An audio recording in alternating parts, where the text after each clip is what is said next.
Welcome to Shahi effect.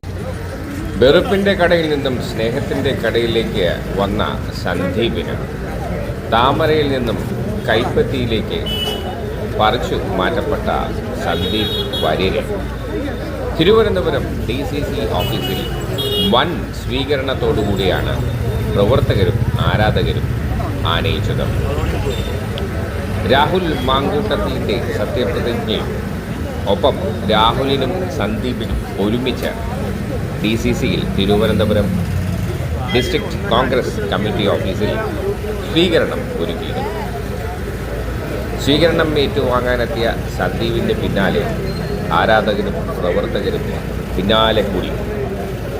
എന്തായാലും സന്ദീപിൻ്റെ വരവ് പാലക്കാട് ഇലക്ഷനിൽ വൻ മാറ്റങ്ങളുണ്ടാക്കി. സന്ദീപിൻ്റെ ത്രസിപ്പിക്കുന്ന പ്രസംഗങ്ങളും വാക്ചാതുരിയും തീരുമാനങ്ങളുമൊക്കെ വൻ ഭൂരിപക്ഷത്തോടുകൂടി രാഹുൽ മാങ്കൂട്ടത്തിലൂടെ അവിടെ വിജയിക്കുവാൻ കഴിഞ്ഞു എന്നത് ഒരു യാഥാർത്ഥ്യമാണ്. അക്കാര്യത്തിൽ രാഷ്ട്രീയ നിരീക്ഷകർക്കും പൊതുവിലും അത് വ്യക്തമായി കഴിഞ്ഞതാണ്. സന്ദീപ് എന്ന വ്യക്തിത്വം ഒരു കോൺഗ്രസിൽ നിന്നും BJPയിലേക്ക് പോയ പലരും ഒതുക്കപ്പെട്ടു എന്നാണ് പൊതുവെ അഭിപ്രായപ്പെടുന്നത്. ഉദാഹരണത്തിന് അബ്ദുൽ കക്കുട്ടി, ടോം വടക്കൻ, പത്മജ ഇവരൊക്കെ BJPയിലേക്ക് താമരയിലേക്ക് ചേക്കേറിയെങ്കിലും സ്ഥാനമാനങ്ങൾ ലഭ്യമാകാതെ തുടരുകയാണ് എന്ന ഒരു ആക്ഷേപമുണ്ട്.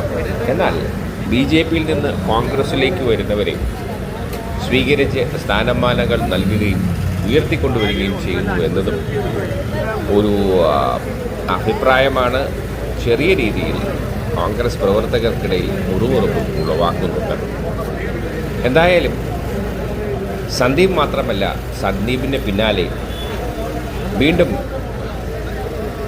താമരയിൽ നിന്ന് കൈയിലേക്ക് ആളുകൾ പ്രവർത്തകർ വരുമെന്നാണ് സന്ദീപിൻ്റെയും രാഹുൽ മാങ്കൂട്ടത്തിൻ്റെയും ഉറപ്പ്.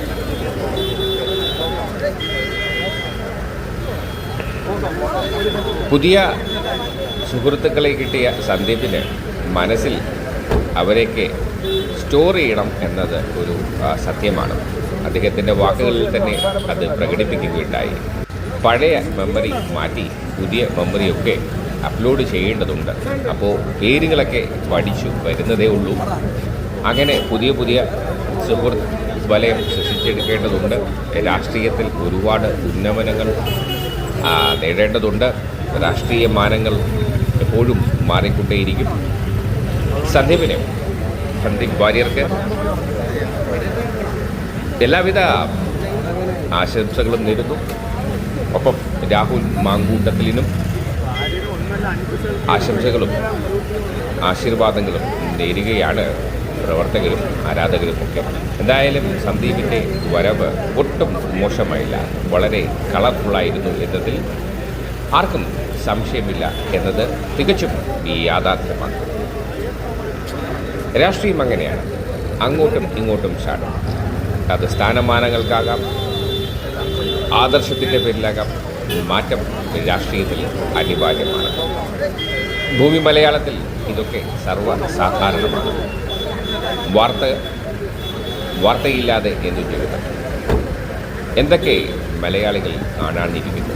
ഇതൊക്കെ പല പല രൂപങ്ങളും ഭാവങ്ങളുമാണ്. നാട് നന്നാവട്ടെ, രാജ്യം പുരോഗമിക്കട്ടെ, വ്യക്തികൾ നന്നാവട്ടെ, സുന്ദര സുരഭില ലോകം കെട്ടിപ്പടുക്കാൻ എല്ലാവർക്കും സാധിക്കട്ടെ എന്ന് പ്രത്യാശിക്കുന്നു.